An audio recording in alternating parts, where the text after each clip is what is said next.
My name is Marta Bogdanska. I'm a Polish visual artist, photographer, and filmmaker. The first spark for this project was when I started coming across mainstream media articles about animals accused of spying.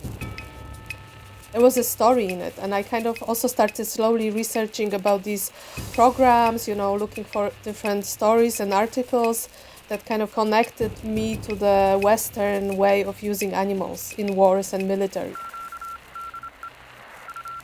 And I started researching archival on internet, and I opened like a Pandora's box.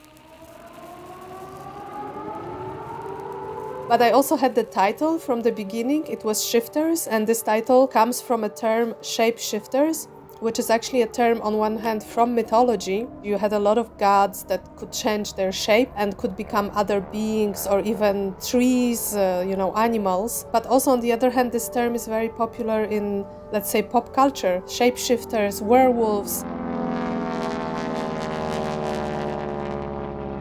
I was, of course, inspired by a lot of things and people, and one of them was Éric Baraté, who's a famous French historian. He's the one who coined the term history from animal perspective or animal point of view. Try to see how animals are also actors of history. Even though this history is mostly horrible, I think it's important to kind of give them the credit so we can maybe somehow build a better future. I don't think we can build better relationships with animals if we don't tell exactly what happened or give it light as much as possible. The important thing was to balance things. The idea from the beginning was to have as many images as possible. I hope that when I use such a huge amount of images, it will make you really feel the amount of this work and sacrifice and pain and emotional work that animals do for us, especially in this kind of conditions that are war or military actions. This is actually one of the stories that's quite famous in my country, in Poland, because this bear was fighting in the Second World War, and he was adopted by the artillery support brigade, and it was trained, and it became like a huge bear. So they were supposed to take a boat to Italy, to the front, and it turned out that they couldn't take the bear with them on the boat. So what happened was that they actually enlisted him as part of the army. So he became a Private Wojtek. He got his own, bunk bed and his and his food rations, and he fought at Monte Cassino. He supposedly carried crates of ammunition, helping the soldiers, and he was seen driving a car and smoking cigarettes and drinking whiskey, which is not great, of course, but he was a big star. Unfortunately, after the war, he ended up in a zoo in England, and he actually died there not long after. There were stories that he was quite depressed. I mean, can you imagine, from this life full of adventure and being free most of the time, and he was even swimming in the Mediterranean Sea and enjoying the beach. Suddenly he's put in the cage. There were a lot of crazy programs, really, but I think one of the craziest ones was something called the program X-Ray. It involved the creation of bat bomb.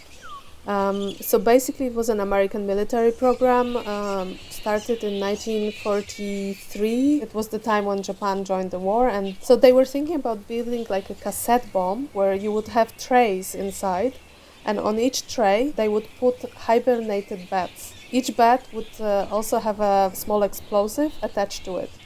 So the idea actually was that once this cassette bomb would be thrown from the planes on Japan, the bats would wake up from hibernation and fly under the roof or in a dark corner somewhere.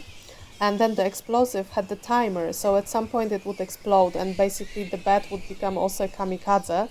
And the program actually lasted for quite long, and it was finally abandoned when the atomic bomb was created and became like the final choice for Americans.